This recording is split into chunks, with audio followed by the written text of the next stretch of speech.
ನನಗೆ ಕೆಲಸ ಬೇಕಿತ್ತು. ಕೆಲಸನಾ? ಹ್ಞೂ ಮಾವ, ನಿಮ್ಮ ಕಂಪ್ನೀಲಿ ನನಗೊಂದು ಕೆಲಸ ಕೊಡ್ತೀರಾ? ಏನಮ್ಮ ನೀನು? ಅಲ್ಲ, ಅವತ್ತು ನೀನು ಓದು ಮುಗಿಸ್ಕೊಂಡು ನಮ್ಮ ಮನೆಗೆ ಬಂದ ದಿವಸ ಕೆಲಸ ಮಾಡ್ತೀಯಮ್ಮ ಅಂತ ನಾನೇ ಕೇಳಿದೆ. ನೀನು ಅದಕ್ಕೇನಂದೆ?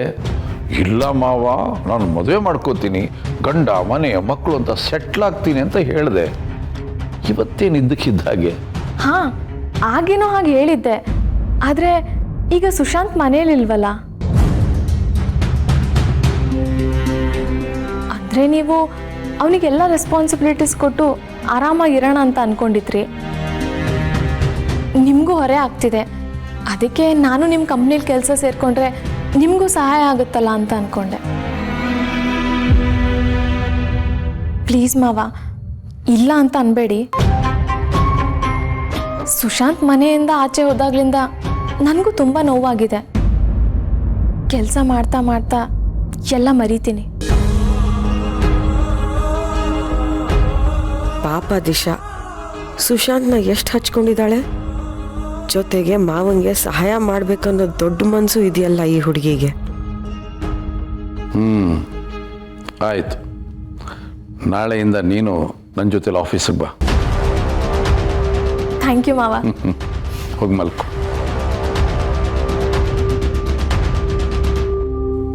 ಪಾಪ, ಒಳ್ಳೆ ಹುಡುಗಿ. ನನ್ನ ಕಷ್ಟ ನೋಡೋಕ್ಕಾಗದೆ ಸಹಾಯ ಮಾಡಕ್ಕೆ ಬರೋ ಥರ ನನಗನ್ನಿಸ್ತಾ ಇದೆ. ಹೌದು ರೀ, ದಿಶಾ ತುಂಬಾ ಒಳ್ಳೆ ಹುಡುಗಿ. ಜೊತೆಗೆ ನಮ್ಮ ಸುಶಾಂತ್ನು ತುಂಬಾ ಹಚ್ಕೊಂಡ್ಬಿಟ್ಟಿದ್ದಾಳೆ. ಹಚ್ಕೊಂಡಿದ್ದಾಳೆ ಅಂದರೆ?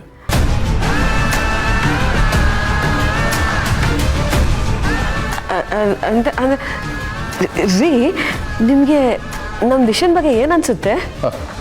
ಅನ್ಸೋದೇನು ಸಾವಿತ್ರಿ, ಒಳ್ಳೆ ಹುಡುಗಿ, ಜಾಣೆ, ತಿಳುವಳಿಕೆ ಇಲ್ದಿರೋ ಚೆಲ್ಲಾಟದ ಹೆಣ್ಮಗು ಅಂತ ಅನ್ಸುತ್ತೆ ಅಷ್ಟೇ. ಎಸ್, ಇದೇ ನಂಗೆ ಬೇಕಾಗಿತ್ತು. ಅತ್ತೆ ಎಲ್ಲಿ ನನ್ನನ್ನು ಸೊಸೆ ಅನ್ನೋ ದೃಷ್ಟಿಯಲ್ಲಿ ನೋಡೋದೇ ಇಲ್ವೇನೋ ಅಂತ ಅಂದ್ಕೊಂಡಿದ್ದೆ. But finally Ammu plan work ಆಯಿತು.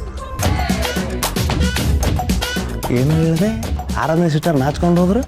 ಮುನಿಯಮ್ಮ ನಾಚ್ಕೊಂಡೋದ್ರ? ನಾನು ಏನು ಹೇಳಿಲ್ವಾ? ಏನು ಹೇಳಿಲ್ವಾ? ಅಯ್ಯ ನಿನ್ನ, ಇದು ಒಳ್ಳೆ ಟೈಮ್ ಕಣೋ, ಹೋಗು, ಧೈರ್ಯ ಮಾಡಿ ಹೇಳು. ಭಯ ಆಗತ್ ಕಣ. ನಿನ್ ತಲೆ ಅಲ್ವೋ? ಹುಡುಗಿನೇ ನಾಚ್ಕೊಂಡು ಹೋಗಿರುವಾಗ ಗಂಡ್ಸಾಗಿ ನಿಂಗೊಂದು ಮರ್ಯಾದೆ ಬೇಡವಾ? ಇದು ಒಳ್ಳೆ ಟೈಮು, ಎದ್ರ ಬೇಡ, ಐ ಲವ್ ಯು ಅಂತ ಹೇಳ್ಬಿಡು. ಹೋಗ ಅಯ್ಯ, ಹೋಗ ನಿನ್ನ. ಎಸ್,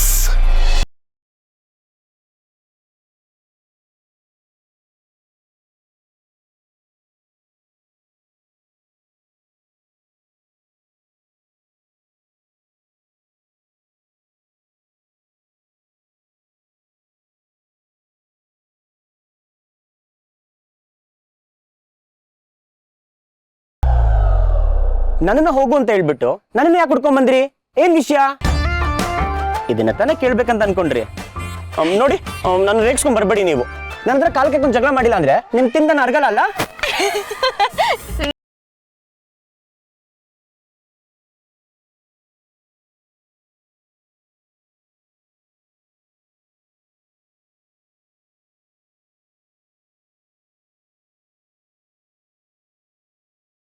ಅವರು ಮದ್ವೆಗೆ ರೆಡಿ ಆಗಿದ್ದಾರೆ ಅನ್ನೋದು ಹಿರಿಯರ ಮಾತು.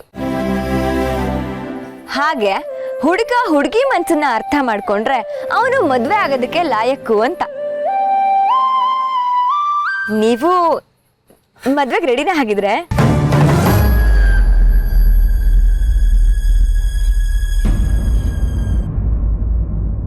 ಹಲೋ, ಏನಾಯ್ತು ಹೇಳಿ. ನೀವು ಮದ್ವೆ ಆಗೋ ಹುಡುಗಿ ಹೇಗಿರ್ಬೇಕು? ನಾನ್ ಮದ್ವೆ ಆಗೋ ಹುಡುಗಿನ? ನಿಮ್ ತರ ಇರ್ಬೇಕು ಅಂತ ಹೇಳ್ಬಿಡ್ಲಾ? ಹಲೋ, ಏನಾಯ್ತು? ಏನಿಲ್ಲ. ಮತ್ತೆ ಹೇಳಿ. ಅದು ದೊಡ್ಡ ಲಿಸ್ಟೇ ಇದೆ ಬಿಡಿ. ಹೇಳಿ ಹಾಗಿದ್ರೆ. ನೋಡಿ, ನಾನ್ ಸ್ವಲ್ಪ ಹೈಟ್ ಜಾಸ್ತಿನಾ, ಸೊ ನಮ್ಮ ಹುಡುಗಿನು ನನ್ನಷ್ಟೇ ಹೈಟ್ ಇದ್ರೆ ಚೆನ್ನಾಗಿರತ್ತೆ. ಆಮೇಲೆ ನನ್ ಪಕ್ಕ ನಿಂತ್ಕೊಂಡ್ರೆ ಒಂದಿಷ್ಟಾರ ಇರ್ಬಾರ್ದಾ?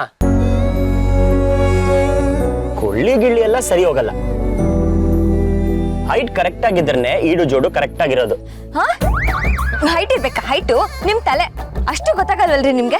ಯಾವಾಗ್ಲೂ ಹುಡುಗನ್ಗಿಂತ ಹುಡುಗಿ ಹೈಟ್ ಕಮ್ಮಿನೇ ಇರ್ಬೇಕು. ಹಾ, ಆಮೇಲೆ ಇಡೀ ಜೀವನ ಉದ್ದ ಚಪ್ಪಲಿ ಕೊಡ್ಸೋದ್ರಲ್ಲೇ ಅವ್ನ ಜೀವನ ಕಳೆದೋಗತ್ತೆ. ಹುಡುಗಿ ಹೈಟು ಹುಡುಗನ ಎದೆ ಎತ್ತರಕ್ಕೆ ಕರೆಕ್ಟ್ ಆಗಿರ್ಬೇಕು.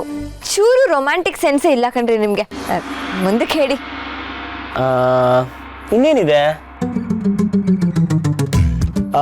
ನಾನು ತುಂಬಾ ಮಾತಾಡ್ತೀನಲ್ಲ, ಅದಕ್ಕೆ ನಮ್ಮ ಹುಡುಗಿ ಸ್ವಲ್ಪ ಕಡಿಮೆ ಮಾತಾಡ್ಬೇಕು.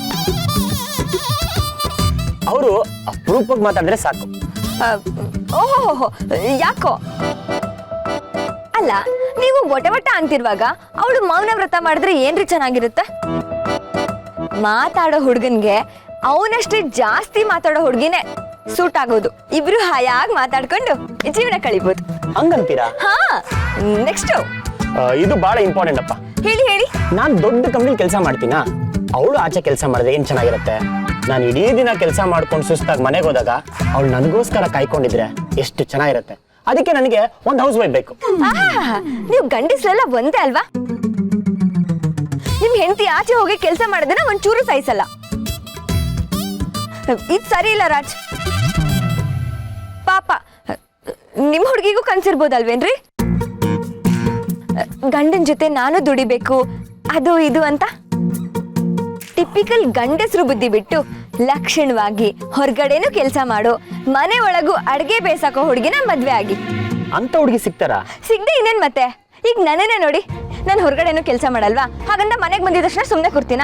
ಅಡ್ಗೆ ಮನೆ ಕೆಲಸನೂ ಮಾಡ್ತೀನಿ, ಎಲ್ಲ ಕೆಲಸನೂ ಮಾಡ್ತೀನಪ್ಪ. ನಾನು ಅಂದ್ರೆ ಉದಾಹರಣೆಗೆ ಹೇಳ್ದೆ ಅಷ್ಟೆ. ನಂತರ ಸಾಕಷ್ಟು ಹುಡುಗಿರಿರ್ತಾರೆ ಕಣ್ರಿ, ನೀವು ಕಣ್ಬಿಟ್ಟು ನೋಡ್ಬೇಕು. ನೋಡ್ತಾ ಇದೀನಿ. ಹಾ, ಏನು? ಅಂದ್ರೆ ನೋಡ್ತೀನಿ ಅಂತ ಹೇಳಕ್ ಬಂದೆ. ಆಮೇಲೆ ಇನ್ನೇನಿದೆ ನಿಮ್ ಲಿಸ್ಟಲ್ಲಿ? ತುಂಬಾ ಇದೆ ಬಿಡ್ರಿ. ನೀವ್ ಹೇಳ್ತಿರೋದ್ ನೋಡಿದ್ರೆ ನನಗ್ ಸೂಟ್ ಆಗೋ ಹುಡುಗಿ ಸಿಗೋದ್ ಕಷ್ಟ ಅನ್ಸ್ತಿದೆ. ದೊಡ್ಡ ಮನ್ಮತ ಯಾಕ್ರಿ ಸಿಗಲ್ಲ? ಏನು ಎಲ್ಲ ಸಿನಿಮಾದಲ್ಲೂ ನಡೆಯೋ ತರ ರೋಡ್ ಕ್ರಾಸ್ ಮಾಡೋವಾಗ ಕೂದಲನ್ನ ಹಿಂದೆ ಸರ್ಸ್ಕೊಳ್ತಾ ಯಾವ್ದೋ ಹುಡುಗಿ ಬಂದು ನಿಮ್ ಮುಂದೆ ನಿಂತ್ಕೋತಾಳೆ, ಅವಳನ್ನ ಮದ್ವೆ ಆಗ್ಬೋದು ಅನ್ಕೊಂಡಿದ್ದೀರಾ? ಜೀವನ ಕಣ್ರಿ ಇದು. ನಮ್ ಜೀವನದ ಜೊತೆ ಆಗೋರು ಆಸ್ಪಾಸಲ್ಲೇ ಇರ್ತಾರೆ, ಹುಡುಕ್ಬೇಕಷ್ಟೇ. ನಿಮ್ ಕಷ್ಟಕ್ಕೆ ಸ್ಪಂದಿಸ್ತಾ ಎಲ್ಲಾನು ಹಂಚ್ಕೊಳ್ತಾ ಜೊತೆಯಾಗಿ ಹೆಜ್ಜೆ ಹಾಕ್ತಿರ್ತಾರೆ. ಯಾವ್ದೋ ಒಂದು ಹಂತದಲ್ಲಿ ನಿಮಗೆ ಅರ್ಥ ಆಗುತ್ತೆ ಕಣ್ರಿ, ಇವರು ಜೀವನ ಪರ್ಯಂತ ನಮ್ ಜೊತೆ ನಡೆಯೋರು ಅಂತ. ನಿಮಗೂ ಆ ಜ್ಞಾನೋದಯ ಬೇಗ ಆಗ್ಲಿ. ಹಾಗಿದ್ರೆ ನಿಮ್ಗಾಗಿದ್ಯಾ? ಏನು? ಅದೇ ರೀ, ಜ್ಞಾನೋದಯ ನಿಮ್ಗಾಗಿದ್ಯಾ ಅಂತ ಕೇಳಿದೆ. ಆ ವಿಷಯದಲ್ಲೆಲ್ಲ ನಿಮ್ಗಿಂತ ನನ್ ತಡ್ಡಿನೇ ಬಿಡ್ರಿ. ಅಂದ್ರೆ ನನಗಿನ್ನೂ ಜ್ಞಾನೋದಯ ಆಗಿಲ್ಲ ಅಂತ ಅನ್ಕೊಳ್ಳಿ. ಸೂಪರ್ ಮುನಿಯಮ್ಮ, ನಿಮಗೆ ಗೊತ್ತಿಲ್ದಿರೋ ವಿಷಯನ ನೀವು ನನಗೆ ಇಷ್ಟೊತ್ತು ಪಾಠ ಮಾಡಿದ್ರಿ. ಸಖತ್ ನೀವು.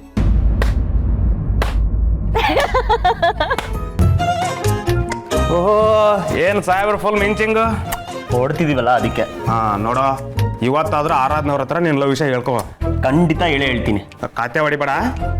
ಇವತ್ತು ನಮ್ಗೆ ಫುಲ್ ಪ್ರೈವಸಿ ಇರುತ್ತೆ ಕಣ, ಹೇಳೇ ಹೇಳ್ತೀನಿ.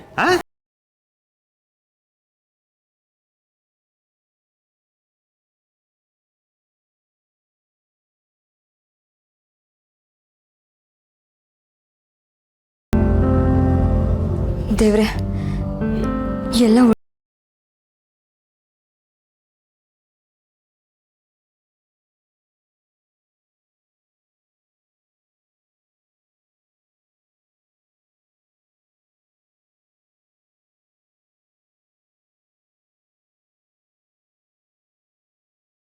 ರಾಜ್, ಹೊರಗಡೆ ಹಾಳು ಮುಳು ಏನು ತಿನ್ಬೇಡಿ, ಇದನ್ನ ತಿನ್ನಿ ಆಯ್ತಾ? ಸರಿ ಅಮ್ಮ, ನಾನು ಬರೋದು ಲೇಟ್ ಆಗುತ್ತೆ, ಟೆನ್ಷನ್ ಆಗ್ಬೇಡ, ಫೋನ್ ಮಾಡ್ತೀನಿ, ಸರಿನಾ?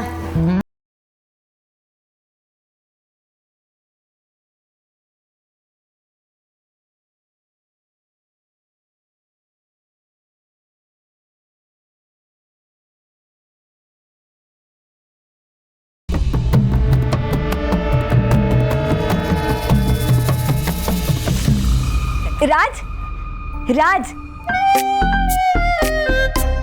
ನಾನ್ ರೆಡಿ. ಹೊರಡೋಣವಾ? ರಾಜ್ ಹೇಳ್ಬಿಡ. ಹೇಳ್ಬಿಡ್ಬೇಕಾ? ಏನ ಮುರುಗೇಶ್ ಅವ್ರೆ? ಅದು ಏನಿಲ್ಲ, ಲೇಟ್ ಆಗ್ತಿದೆ, ಹೊರಡಿ ಅಂತ ಹೇಳ್ತೀಯನ. ಬನ್ನಿ ಹೋಣ. ಅಮ್ಮ,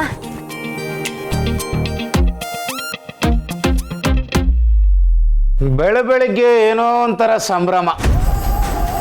ನಿನ್ನ ಮಗಳಿಗೆ ಆ ರಾಜ್ ಜೊತೆ ಹೋಗೋದಂದ್ರೆ ಏನೋ ಒಂಥರ ಸಡಗರ, ಉತ್ಸಾಹ, ಉಲ್ಲಾಸ.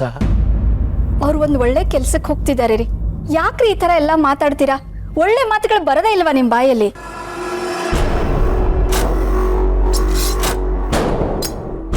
ಅದೇನು ಒಳ್ಳೆ ಕೆಲಸನೋ ಏನೋ.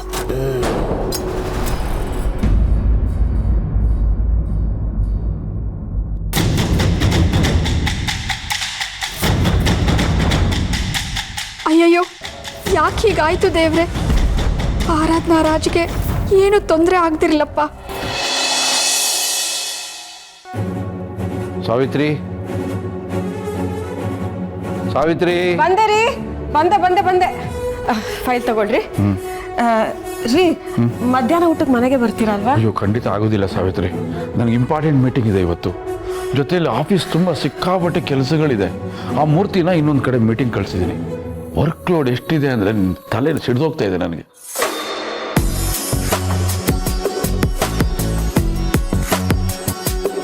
ಮಗಳು ಅಂತ ನಾನಿರುವಾಗ ನನಗೆ ಯಾವ ಅಧಿಕಾರನೂ ಕೊಡದೆ ದೊಡ್ಡದಾಗ ಮಗನ ಕೈಗೆ ಇಡೀ ಕಂಪನಿನ ವಹಿಸ್ಬೇಕು ಅಂತ ನೋಡಿದ್ರು. ಅವನು ಕಿವಿ ಮೇಲೆ ಹೂವು ಇಟ್ಟು ಹೋದ. ಈಗ ಅನುಭವಿಸಿ. ಸಾವಿತ್ರಿ, ನಾನು ಬರ್ತೀನಿ. ಮಾವ,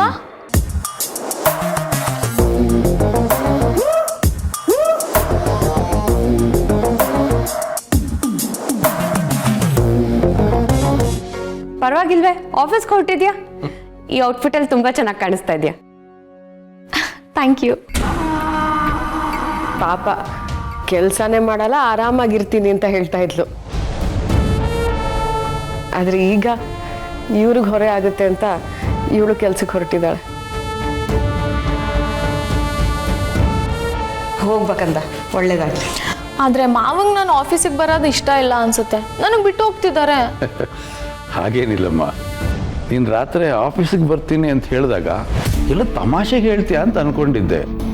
ಆದರೆ ಅದನ್ನ ಇಷ್ಟೊಂದು ಗಂಭೀರವಾಗಿ ತಗೊಂಡು ಇಷ್ಟು ಶ್ರದ್ಧೆಯಿಂದ ನೀನು ರೆಡಿಯಾಗಿರೋದು ನೋಡಿದ್ರೆ ನನಗೆ ಆಶ್ಚರ್ಯ ಆಗ್ತಾ ಇದೆ. ಅಮ್ಮ, ನಾನು ಹೋಗಿ ಬರ್ತೀನಿ. ಓಕೆ ಬೇಬಿ, ಹೋಗ್ಬಾ. Disha, wish you good luck. Thank you ಅತ್ತೆ, ನಾನು ಹೋಗಿ ಬರ್ತೀನಿ. ಹೋಗ್ಬಾ. ನನ್ನ ಪ್ಲಾನ್ ಪ್ರಕಾರ ದಿಶಾ ಅಪ್ಪ ಅಮ್ಮನ ಮನ್ಸು ಗೆದ್ದುಬಿಟ್ರೆ ಇವಳೇ ಮನೆ ಸೊಸೆ ಆಗ್ತಾಳೆ. ಆರಾಧನಾ ಅನ್ನೋ ಚಾಪ್ಟರ್ ಸುಶಾಂತ್ ಲೈಫಿಂದ ಪರ್ಮನೆಂಟಾಗಿ ಮುಚ್ಚೋಗುತ್ತೆ. ರಾಜ್, ಅದೇನು ಅಂತ ಹೇಳಿ. ಅದು 1 2 3. 1 2 3ನಾ? ಹಂಗಂದ್ರೆ ಅದು ಅದು ಯಾಕ್ರಿ ಇಷ್ಟೊಂದು ತಡವರ್ಸ್ತಾ ಇದ್ದೀರಾ? ಅದೇನು ಹೇಳ್ಬೇಕು ಬೇಗ ಹೇಳಿ. ಅದೇನು ಇಂಪಾರ್ಟೆಂಟ್ ವಿಷಯ ಅಲ್ಲ ಬಿಡಿ. ಇಲ್ಲ, ಏನೋ ವಿಷಯ ಇದೆ. ನನ್ನ ಹತ್ರ ಏನೋ ಹೇಳೋದಕ್ಕೆ ಯೋಚನೆ ಮಾಡ್ತಿದ್ದೀರಾ. ಅದು 1 ಅಂದ್ರೆ ಇದಾ?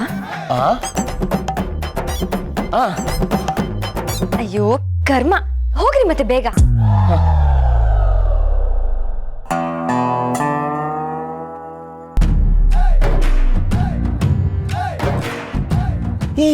ಹೇಳಕ್ಕೇನು ರೋಗ ನಿನಗೆ? ಹೋಗೋ, ಹೋಗೋ ಅಂತಂದ್ರೆ ಹೋಗು.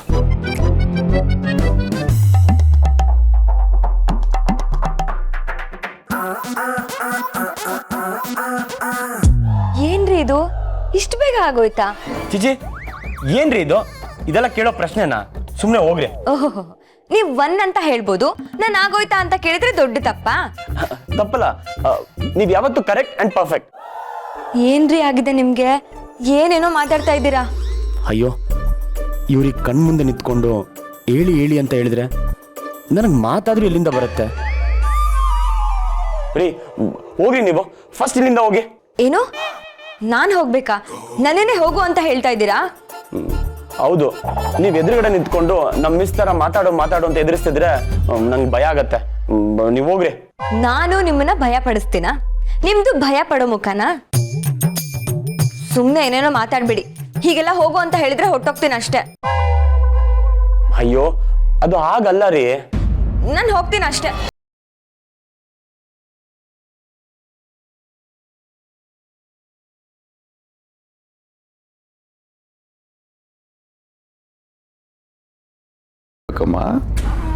ಮಾವ ನನಗೆ ಕೆಲಸ ಬೇಕಿತ್ತು.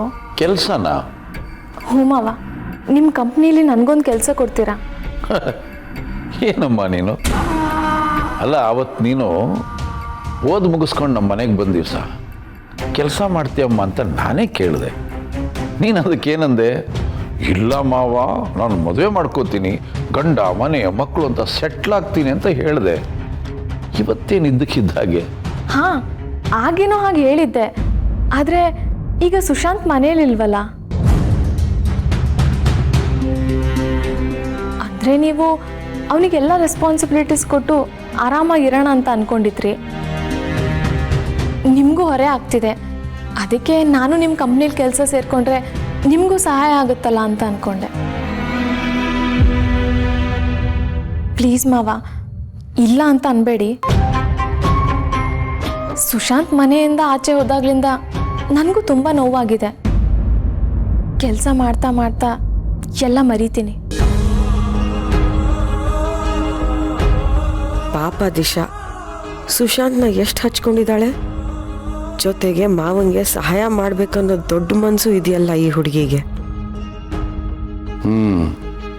ಆಯಿತು, ನಾಳೆಯಿಂದ ನೀನು ನನ್ನ ಜೊತೆಲಿ ಆಫೀಸಿಗೆ ಬಾ. ಥ್ಯಾಂಕ್ ಯು ಮಾವ. ಹೋಗಿ ಮಲ್ಕೊ.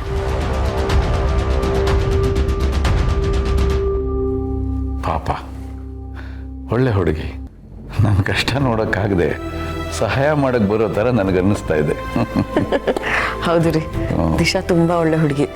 ಜೊತೆಗೆ ನಮ್ಮ ಸುಶಾಂತ್ನು ತುಂಬಾ ಹಚ್ಕೊಂಡ್ಬಿಟ್ಟಿದ್ದಾಳೆ. ಹಚ್ಕೊಂಡಿದ್ದಾಳೆ ಅಂದರೆ?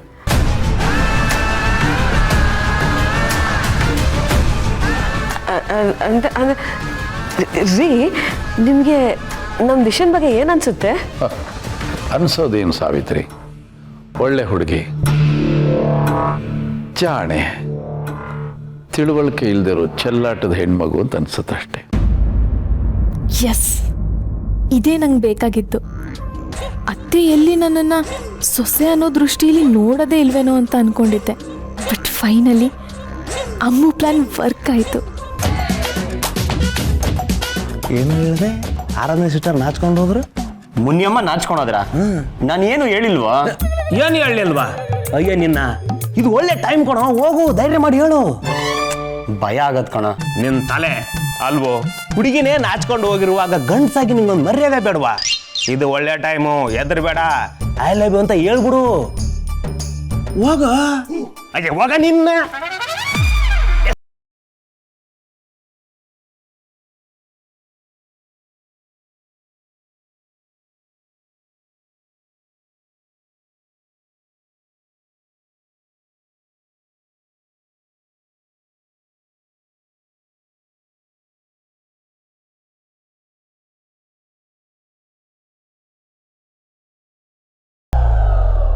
ನನ್ನನ್ನು ಹೋಗು ಅಂತ ಹೇಳ್ಬಿಟ್ಟು ನನ್ನನ್ನು ಯಾಕೆ ಹುಡ್ಕೊಂಡ್ ಬಂದ್ರಿ? ಏನ್ ವಿಷಯ? ಇದನ್ನ ತಾನೇ ಕೇಳ್ಬೇಕಂತ ಅನ್ಕೊಂಡ್ರಿ. ನೋಡಿ, ನನ್ನ ರೇಗ್ಸ್ಕೊಂಡ್ ಬರ್ಬೇಡಿ ನೀವು. ನಂತರ ಕಾಲ್ ಕೆಕ್ಕೊಂಡ್ ಜಗಳ ಮಾಡಿಲ್ಲ ಅಂದ್ರೆ ನಿಮ್ ತಿಂದ ಅರ್ಗಲ್ಲ ಅಲ್ಲ.